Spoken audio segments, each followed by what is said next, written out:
चरण के चुनाव की तैयारी में है। आज प्रधानमंत्री नरेंद्र मोदी ने महाराष्ट्र के माडा में चुनावी हुंकार भरी। उन्होंने कांग्रेस पर प्रहार करते हुए कहा कि कांग्रेस का पंजा जनता का पैसा लूटता है। जिसके पास 400 सांसद थे वो 250 लोगों को चुनाव भी नहीं लड़वा पा रही है। जो सरकार बनाने के लिए नहीं लड़ रहे हैं उनके लिए आप वोट बर्बाद मत कीजिए। जिनके पास कभी 400 एमपी हुआ करते थे वो पार्टी आज 250 पौने 300 लोगों को चुनाव नहीं लड़ा पा रही है। अगर सरकार बनानी हो तो 272 तो सीट चाहिए भाई। वो इतनी लड़ा नहीं रहे तो सरकार बनेगी कैसे, जीतेंगे कैसे? और इसलिए जो सरकार बनाने के लिए लड़ ही नहीं रहे हैं तो उनके लिए आपका वोट बर्बाद करने की जरूरत क्या है? वहीं यूबीटी शिवसेना के नेता संजय राउत ने बीजेपी और प्रधानमंत्री नरेंद्र मोदी पर तीखा हमला बोला है। उन्होंने कहा कि उनका महाराष्ट्र से कोई लेना देना नहीं है। बीजेपी का महाराष्ट्र में अंतिम संस्कार होगा, इसलिए पीएम मोदी की आत्मा यहां भटक रही है। आत्मा जो दिल्ली से और गुजरात से वाया गुजरात महाराष्ट्र में आती है प्रधानमंत्री जी की, वो बार बार महाराष्ट्र में क्यों भटक रही है? इसलिए भटक रही है कि महाराष्ट्र बीजेपी के लिए 4 जून के बाद एक शमशान की तरह होने वाला है। इसलिए उनकी आत्मा महाराष्ट्र में बीजेपी के शमशान की तरह भटक रही है।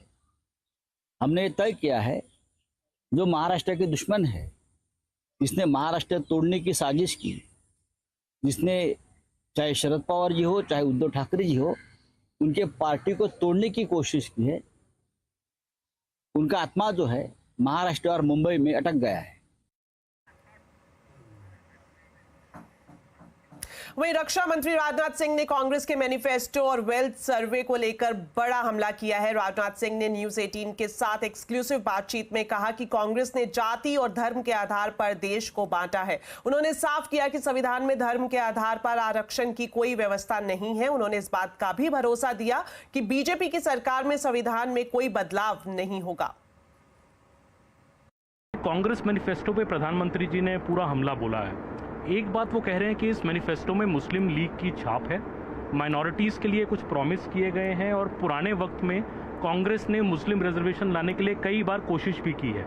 आप इसको कैसे देखते हैं? क्या ये बड़ा मुद्दा है इस इलेक्शन में? जाति, पंथ और मजहब के आधार पर राजनीति नहीं की जानी चाहिए।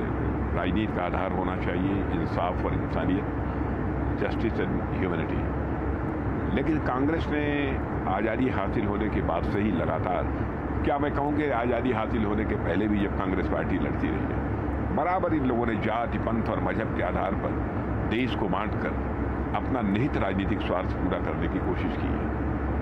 इन लोगों को इससे बचना चाहिए। अब लोग तो इस सीमा तक चले जाते हैं कि साहब धर्म के आधार पर हम आरक्षण देंगे, जबकि आप जानते हैं कि हमारे यहाँ ऐसी संवैधानिक कोई व्यवस्था नहीं है। संविधान इस बात की इजाज़त नहीं देता है कि कोई धर्म के आधार पर आरक्षण करे। लेकिन लोगों को गुमराह करके, लोगों को प्रलोभन देकर, लोगों का समर्थन हासिल करना, ये कांग्रेस की बहुत ही पुरानी फितरत है और आज भी उसी फितरत पर काम कर रहे हैं। और यही कारण है कि धीरे धीरे उनका अस्तित्व समाप्त होता जा रहा है। राहुल गांधी ने जो बोली है कि हम एक्सरे करेंगे, हम वेल्थ का किसके पास कितनी जमा पूंजी है उसका पूरे का एक एक्सरे होगा, फिर उसको हम जिनको ज़्यादा ज़रूरत है उनको दिया जाएगा। और इसी को इनडायरेक्टली इंडोर्स किया है इंडियन ओवरसीज कांग्रेस के चेयरमैन सैम पित्रोदा ने भी। उन्होंने कहा कांग्रेस में, ये अमेरिका में इस प्रकार का सिस्टम है कि 55% आपकी संपत्ति, यदि परिवार का कोई मुखिया यदि उसकी मृत्यु हो जाती है तो 55% यानी 55% है सरकार को चला जाएगा, 45% शेष बचेगा। मैं समझता हूं कि इससे तो एक जबरदस्त आर्थिक मंदी पैदा होगी और इस देश को आर्थिक संकट से गुजरना पड़ेगा। मेरा मानना है जब तक लोगों के अंदर ये इनिशिएटिव नहीं होगा कि हमको यह हासिल करना है, इसलिए हमको इन्वेस्ट करना चाहिए, इसलिए हमको काम करना चाहिए, लोग काम क्यों करेंगे? और यह बात केवल मैं नहीं कह रहा हूं, मैं जानता हूं, कोई नाम मैं भूल रहा हूं कि मिस्टर फ्रेडरिक थे, माने जाने अर्थशास्त्री, उन्होंने भी इस बात को कहा है।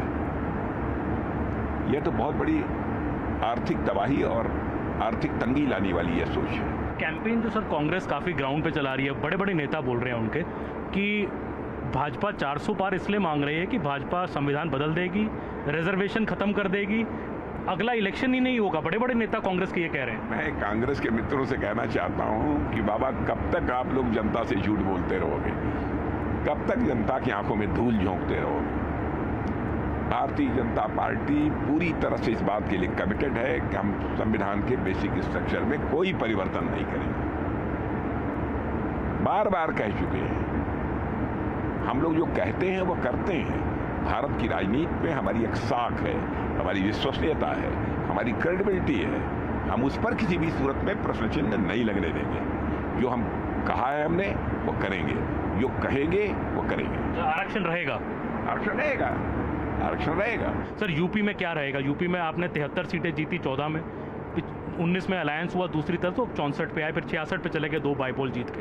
इस बार यूपी में क्या आप देख रहे हैं, क्या माहौल है और क्या सीटों की आपकी प्रेडिक्शन रहेगी? लक्ष्य तो 80 में 80 सीटें जीतने का है उत्तर प्रदेश। कोशिश हमारी यही है। हो सकता है कि आप सीट कहीं किसी 1-2 सीट कभी गड़बड़ हो सकती है, पहले से बेहतर परिणाम होगा, इतना मैं कह सकता हूँ। 73 का रिकॉर्ड बीजेपी तोड़ेगी इस बार? पक्का पक्का वो रिकॉर्ड टूटेगा, मैं आश्वस्त हूँ। प्रधानमंत्री नरेंद्र मोदी ने अपने तीसरे कार्यकाल के लिए एक नया स्लोगन तैयार किया है। न्यूज 18 को दिए मेगा इंटरव्यू में पीएम ने कहा कि वो 24/7 फॉर 2047 का लक्ष्य लेकर चल रहे हैं। देखिए राहुल जोशी से उनकी बातचीत के कुछ अंश। मोदी जी, अगर एक सवाल मैं ये समझना चाहूँ कि ये जो तीसरा टर्म होगा आपका, वो पहले दूसरे से अलग कैसे होगा? पहला कार्यकाल मेरा कैसा गया, तो मैं सामान्य मानवीय की जो ज़रूरतें थी उनको मैं एड्रेस करना चाहता था। मैंने उस दिशा में काम किया और उस समय देश के अंदर एक निराशा का वातावरण था, सरकार के प्रति नफरत का वातावरण। भाई सरकार यानी निकम्मी, मुझे विश्वास भरना था, मैंने उस पर काम किया, मजबूती लाया। जो दूसरा कार्यकाल था वो मैंने कुछ परिणाम दिखाए, लोगों को विश्वास भर दिया कि हम आगे बढ़ सकते हैं, हम दुनिया के अंदर एक कॉन्फिडेंस लेवल आया है देश में। वो कॉन्फिडेंस एक बहुत बड़ी ताकत है। अब आगे जो मेरा कार्यकाल है, मुझे ये जो हताशा में से विश्वास में परिवर्तित हुआ, आकांक्षा में परिवर्तन हुआ, जो एस्पिरेशंस के अंदर परिवर्तित हुआ, अब मुझे देश को तीसरी आर्थिक महाशक्ति बनाना है। लेकिन ये जब मैं 11 से 5 पे लाया, उसी की कंटिन्यूटी है जी। ये मैं 5 वर्ष और निकम्मा और 3 वाला अच्छा, ऐसा नहीं हो सकता जी। तो पहले मनमोहन सिंह के समय पर 11 तक थे, हम जोर लगा करके 5 पर ले आए, अब जोर लगा करके 3 पर ले जाएंगे। तो हम हर चीज़ में कंटिन्यूटी करना चाहते हैं। अब जैसे बिजली, हमने बिजली पहुंचाने का बड़ा अभियान चलाया, बिजली पहुंचा दी। अब मेरा लक्ष्य है पीएम सूर्यघर योजना और 0 बिजली बिल, और मैं हर घर पर सोलार सिस्टम लगे, और मैं सिर्फ बिजली का बिल 0 चाहता हूँ, इतना ही, मैं 3 चीज़ें चाहता हूँ। एक, हर परिवार का बिजली का बिल 0 हो। दूसरा, अतिरिक्त बिजली जो हो वो बेचे, कमाई करे। तीसरा, जमाना इलेक्ट्रिक व्हीकल का आएगा।